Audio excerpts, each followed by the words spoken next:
My fault. I got some sleep in my eyes. I haven't washed my face yet, but that don't even matter for real. I'm here. I'm back again. Welcome. Let me see. Yep. It's episode 9 of the Twill Spill podcast. Thank you for tuning in. But before we get into, everything, I just want to say, I'm like in a rough patch. Not in overall life. Like things are going good. I cannot complain.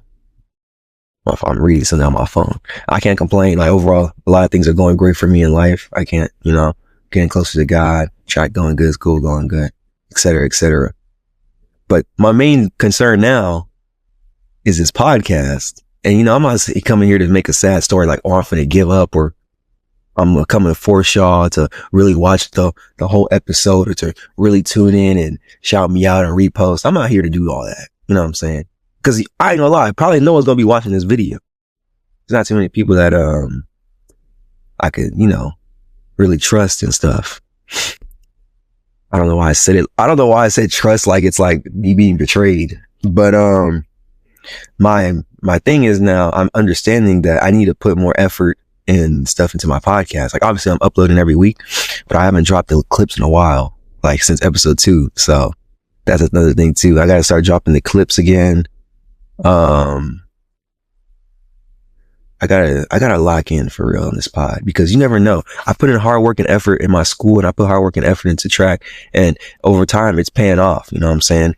So what? Who's to say the same thing can happen with this pod? It just takes one episode. It just takes one clip. It just takes one of something for me to start getting recognition and start getting, things I would like to see through the podcast.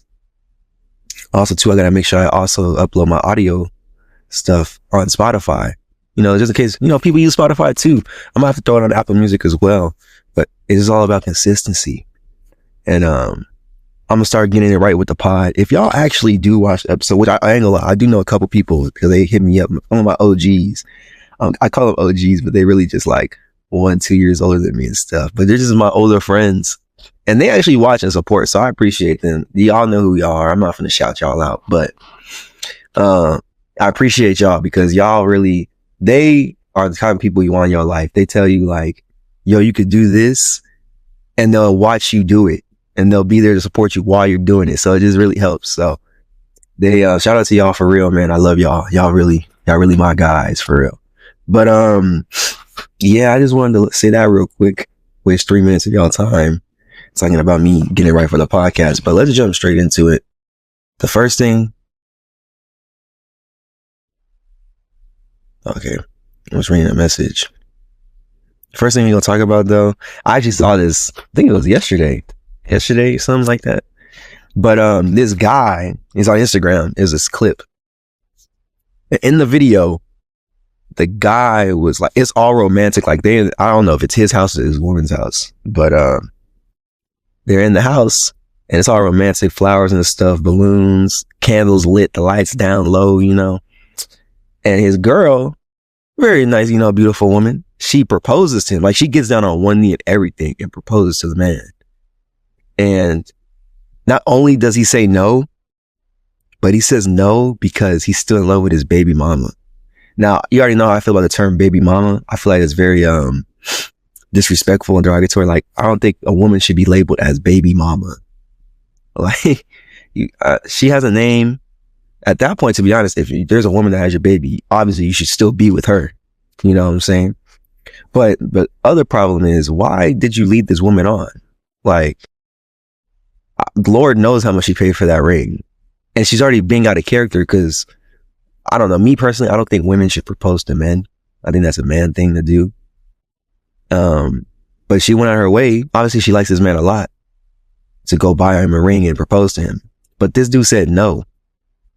And it's just kind of weird because, like, what, I don't understand the fantasy or the ideal of people leading on. Like, if you know that you are not going to be with this person or something's going to happen, it's going to fall out, man, just end it. Like, me, I'm a truth person. I like the truth. Sometimes the truth's going to hurt, bruh, but just tell me, end it. Like, there's no point in me sitting there, like, why would you leave the person sitting there thinking and wondering and overthinking? Like, dang, am I doing enough? Or like, or they're thinking like everything's going good.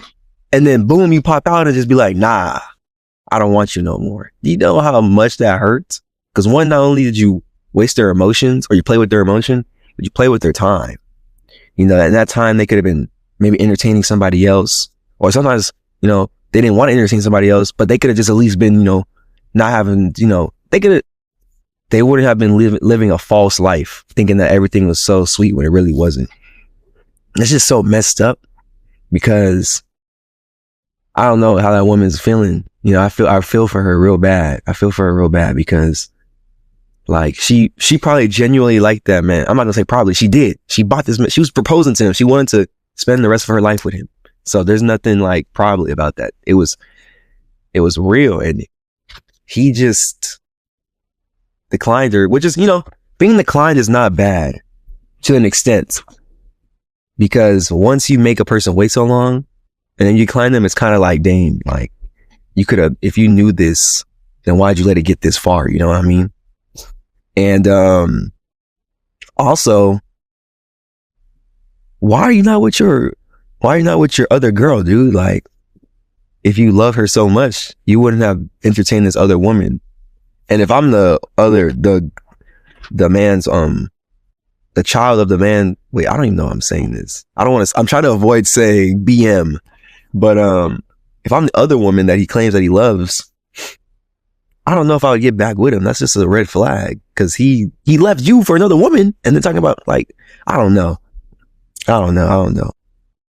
It's just very fishy. Leading on and like playing with feelings and time. That's just not really that's very immature.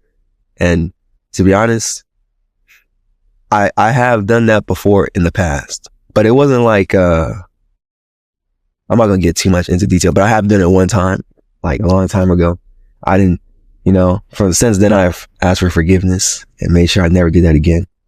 But it just sucks. It's very unnecessary and very immature. So if you're doing that to somebody right now, or you know somebody that's doing that to somebody right now, man, tell them to stop. Tell them they either got to figure it out and pursue that person and really mean it. Like, don't, there's no backing out. You know what I'm saying? It's really hard. You know, there's obviously reasons why you can end things with a person, like stuff that they did wrong, like cheating, or, just things that they do that break your boundaries, or, non-negotiables that they break. Like, those are valid reasons to end things with someone. But if it's like you just being an unsure person, or you just like playing with time, maybe you like the attention, that's just so weird. Like, that's just very weird. You could enjoy someone's attention and time and still value them and like respect them. You could enjoy someone's attention and time by just being friends. Like, you don't have to, you know, there's a lot of people, they have big hearts and they're very emotional, and when they genuinely like somebody, or they genuinely have passion towards something, it's there. When you're an emotional person and you have emotions involved, when you're an emotional person, a lot of things that you do will have emotions attached to it. Like me with track, I'm a very emotional person about track. Like, you won't see me like sobbing or nothing, unless like I hit like a crazy PRI, win something big. I might shed a tear or two, but you know, there's a lot of things attached to, like, track. I put a lot of emotions into it. I put a lot of blood, sweat, tears. I put, like, you know, I get mad if I do a bad rep or something goes wrong. I get real excited if something good goes on, you know, like, there's a lot of emotions in there. Same thing with God, you know, the Bible. I'm very emotional with my relationship with God. So, and obviously with feelings, you know, towards significant others. I'm saying others like I have one, but you know, if I had one, I would, you know, I'm putting all my, pretty much, I ain't gonna lie. I'm gonna just say, like, I'm putting all my eggs in the basket. You know what I'm saying? If this thing fall, I ain't eating. All the eggs are broke. So, you know, I think you should cherish people that are very, emotional, and at least like understand them and see where they're coming from, because they're really pouring themselves out and expressing who they are. So yeah, that's it for the first topic. But hey, don't lead on. Don't be weird. Just tell them straight up. All right. Next, 2 days ago now, I think it was Monday. No, Tuesday. So today's Thursday. It was on Tuesday. I forgot to mention. I started recording this at 8:21 a.m. I'm just going to start doing that every episode so people know. Maybe it'll be a trend in the future. Maybe it won't. I'm going to try to remember. Maybe if you actually watch the stuff like I say, or like you say you do, and I don't mention it, put it in the comments or tell me in person, DM me, be like, bro, you did not say the time you started recording. And I'll remember that. But anyways, going back, on Tuesday, I watched the Captain America movie, the Brave New World. I'm pretty sure I'm very late to the party. A lot of people have already watched. I've seen clips and memes already of the movie. So it's like some of the parts were like kind of spoiled for me. But man, let's talk about it. Sam Wilson as Captain America is just different. Not saying Steve Rogers, you know, especially since Sam Wilson doesn't have the serum. He's not really a super soldier, you know, because they have the serum in them. Like Bucky and Steve Rogers, they have the serum in them to give them that like supernatural, super strength and all that good stuff. But I will say the movie was pretty good. I like the at first it looked like it was kind of rushed, like they kind of rushed to the problem of the story kind of quick, in my opinion. But then after that, it started going smooth and everything was like just transitioning very well. There were, you know how Marvel movies are, there'd be like multiple villains. There's 2 in this movie. I didn't like the ending though. We're just going to skip everything and go straight to the ending because, so if you haven't seen it by now, I'm not really feeling bad if I spoil it for you because it's been out for a while. But pretty much, Thaddeus Ross, I don't know why I say Cross, who was the president of the United States in this, different timeline. In Marvel universe, he's a president. He turned into Red Hulk because of, oh my gosh, bro, I'm forgetting the guy's name, but pretty much the scientist that, has Hulk's DNA in him, but his didn't make him turn into the Hulk. It made him turn into, like this really smart, like he's already a smart human, but it made him very, very smart. Like he can do calculations and a lot of things that's unnatural. He pretty much in the movie found a way to, make people mind control based off of music. Like he hacked their brains and all you have to do is play a sound. Or he also used Flash too, but he just found a way to mess up their brain patterns and make them do whatever. But he turned Thaddeus Ross into the Red Hulk. Now, I thought this fight was pretty good between Captain America and Red Hulk, but plot armor, bro. Plot armor even exists in the Marvel universe. You know, plot armor is a very big thing you see in anime and stuff, but in real time, I saw this happen in the Marvel universe. I ain't gonna lie. Steve Rogers might have been able to handle Red Hulk. I said might, but this Sam Wilson, nah. Shout out to the Wakandans, because if he didn't have that freaking the wings, bro would have been dead. And I didn't like the ending because when they blew up everything when he used the Wakanda wings to react all the energy back, and it blew up everything. Everyone comes to save him after, you know, get him out the rubble and stuff. And Red Hulk is still alive, like he's still up. Now, mind you, thinking like, oh snap! I ain't gonna lie, I thought Hulk was gonna come in and like fight. I thought he was gonna make an appearance and fight Red Hulk. I was hoping. Now that would have been fine. That would have been amazing. That would have been a 10 out of 10. But he didn't. And you know what defeated Red Hulk? Memories and flowers. Yes. What a great ending to a movie, to a Marvel movie, huh? With action and stuff. Memories and flowers is what saved the world from Red Hulk. And I absolutely did not like it at all.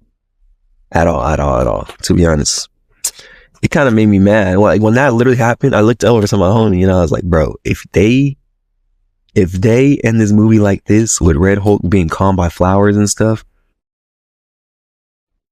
bro, because everything before that, when he turned to Red Hulk, he was destroying the White House. He destroyed the Washington Monument.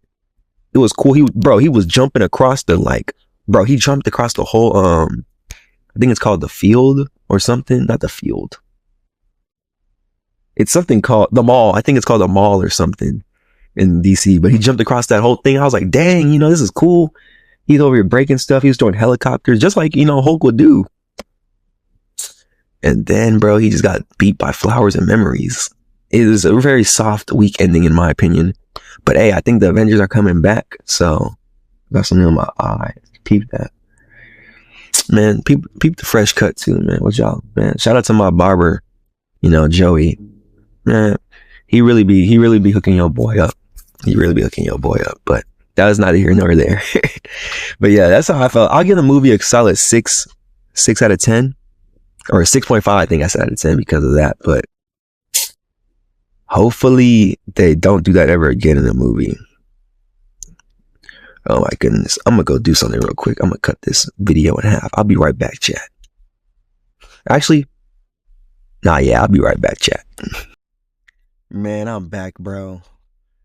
I had a little, I had to go do something real quick, bro. But, we back and I'm finna talk about, track. I'm like spinning bars accidentally, rhyming accidentally, man. But, man, track has been going lit. This past weekend, we was at, Point Loma. Ran my open 200 meter and, oh my goodness. Well, running my open 200 meter, I ran a 21.74, something like that, which is a whole second PR from when last time I ran it. So that's pretty good. I'm starting off very well in that as well. I'm trying to get that down to some like, I want to get down to low 21s. Maybe I'll get to 20 point. Excuse me, y'all. I don't know why my voice is going like this, but yeah, I felt real good coming out the blocks. I still got to work on my block starts and like getting out, but it felt good. And I just came out, got on that curve. The curves were tight at Point Loma too. I can't lie. And we got on that straight. We got on that straight. And I just started just going, pumping my arms, just high stepping. Like I always say, I'll be like, I'm slingshotting off this curve. And I did that. And I got a good time. I'm really satisfied with that. This week, man, we going to UCLA. Probably one of the biggest meets I will be at this season, besides obviously like later down the line, we're going to regionals in state. But what's it called?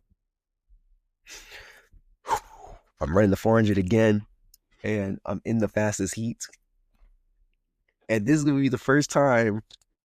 I ain't gonna lie, I'm hyped because I'm not talking negative at all, saying like I'm gonna lose and stuff. But I'm finna be I'm finna be challenged. My limit's finna be tested, and I'm excited, man. I'm really excited because I've been waiting for this. I says I'm in the 200 as well with my coaches. I'm not running it, but I'm in there. I'm in the second to fastest heat for the 200. I was this close to being with my boy Sebastian in the fastest heat for the 2. Next time, man. Next time, I'm trying to get up there with him. He ran 21.6 last week, so he's up there. But this is a very good opportunity. I'm gonna be in front of some good schools. I just got to go out there and do me. Don't let the moment be too big. That's a thing. Don't let the moment be too big at all. You got to just go out there and just ball out. And that's what I'm here for. I'm here to turn up. I'm here to have a good time. Just do what I'm supposed to do and just take over. Moments like this, I don't want to take for granted, because 2 years ago, I was taking stuff like this for granted. Opportunity to be at a university, to be able to compete in front of other schools, have opportunities to branch out and just be great. But I can't dwell on the past no more. That's just what it was. That's just who I was. God has spoken to me. He's touched my heart. He's touched my mind. He's just allowing me to understand and know that,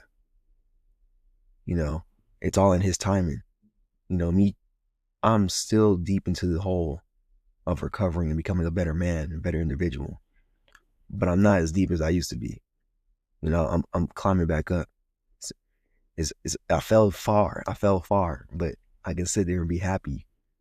And this track thing is just, I'm starting to take it very serious. I've been taking it so serious since August, and I can get down to 46, and this meet can really help me get down to 46 and be the start There's things I gotta fix and work on. Shout out to my coaches and teammates, the ones that you see that you're like, man, he wants it, and they're just giving me advice and trying to help me out and everything. Because I'm gonna go get it. The opportunity is there. I'm just gonna go get it. And whatever school decides to take a chance on me, I'm gonna be forever grateful and give them my 150%, 150% for real. Because man, it just feels great to know that this is a talent that God has given me. I'm using the gifts and abilities that He provided me. Because man, a lot of people think that track is just running, jumping, throwing, but it's more to that. There's so much technical stuff, and when you put it all together, you see the Olympics, the World Championships, and all that stuff. The Diamond League, they be going off, and it's not easy because a lot of people in the world are trained to do the same thing that I want to do. They want to achieve the same thing. A lot of people want to be in LA for 2028. But hey, it's not gonna be. I'm trying to be, hey, Quincy Wilson, I'm gonna be your teammate 2028, man. You'll be he'll be 21 years old. I'll be 24. So right? Something like that. But that don't even matter. We're gonna be teammates. We turning up. Whoever is gonna be our other two teammates, I can't wait to meet y'all. Maybe I've already met you. But you know what I'm saying? I'm also be on that 400 team as well. So we're gonna go out there and be beasts. We're gonna go out there and be champs. And it's just every day, just working. And I'm just so happy. I'm just so grateful for the opportunity that I have.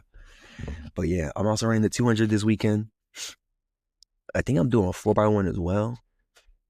And 4x4. Like on the thing, it says I'm doing 4 events, which I have no problem doing. I haven't had a full plate at a track meet in forever. So I'm really excited to like do that. I would want to do that, to be honest. The 4x4, I'm also looking. There's 3 events I really like to do. And if you know me, you know the 4x1 is not one of them. I don't hate the 4x1. It's just, I could care less about it. But the 200, 400, and 4x4, looking forward to those. Looking forward to having fun. And man, what can I say? What can I say, man? I'm finna turn up. And ooh, those who have been by my side, believing in me from the beginning, I also want to shout you out. Because okay, y'all can't hear that, but like some kind of alarm thing was going off. Shout out to this mic too. This mic, I started noticing in my videos and stuff, it don't pick up a lot of stuff. It picks up my voice, obviously, but like a lot of noises that are like close to me around, it don't really pick it up. So that's a pretty good mic. You know what I'm saying? Hey, you know what? This video is sponsored by Yeti microphones. Obviously, I'm not sponsored by them, but hey, get you a Yeti. If you need some recording, you're streaming, podcasting, even on the game, man, this mic has really good quality. So I would suggest you to go get one. Okay, we're done with talking about track. There's not too much other things I want to talk about. I have some other things on here, but I decided I don't really want to talk about them no more.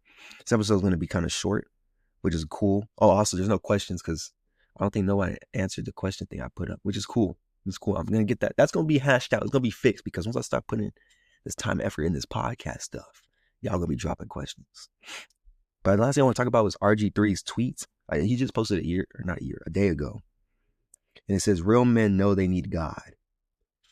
And I look in the comments and a lot of people were hating on him, talking about this is what turns us off from Christianity. Oh, a real man isn't defined by being God. And it just shows you how lost the world is. The world is very lost because a real man needs God.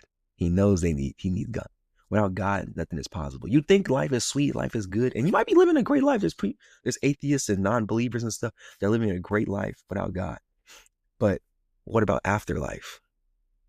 What about when you go through the hard times and struggles and there's no one with you during this current life? You'll need God.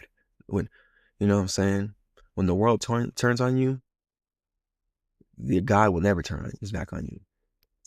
So, the world is just so quick to judge and so quick to hate on Christians and them proclaiming God's word. But you just got to stand strong. You got to hold fast. There's no point of you being afraid to proclaim God's message because RG3 probably knew that these people were going to hate on him. And he's probably reading these comments no one, and it's not bothering him. I haven't seen him when I was scrolling the comments. I didn't see him respond to one single person. On Twitter, people post something crazy and it blows them and people are attacking them. The creator of the post is like responding. He didn't respond to nobody because there's no need for him to. He already got the message out. Those people that are hating, talking bad about him, man, that's them. It's whatever. You know what I'm saying? And yeah, man, it's just so powerful. My connection with God. I just read stuff now and see things. I just have a brand new mindset. It's crazy. But yeah, I really shout out to RG3 for posting that. A real man needs God. I don't care what nobody says. If there's nothing else you have in this world, as long as you have God, you'll be just fine. You'll be very fine. Not just fine. You'll be extraordinarily fine. All right. And today we're going to end off with the verse like always. Like I said, short episode today, y'all. But make sure you comment, like, and subscribe. And today's verse that I'm closing off today with is going to be Hebrews 13:16. And it says, do good and share with others. For with such sacrifices, God is pleased. Man, thank y'all for tuning in for this week's episode. Make sure you comment, like, subscribe. Share with your mom, your dad, your friends, your cat, your dog. I don't really care, man. But I'll see y'all next week. Peace out.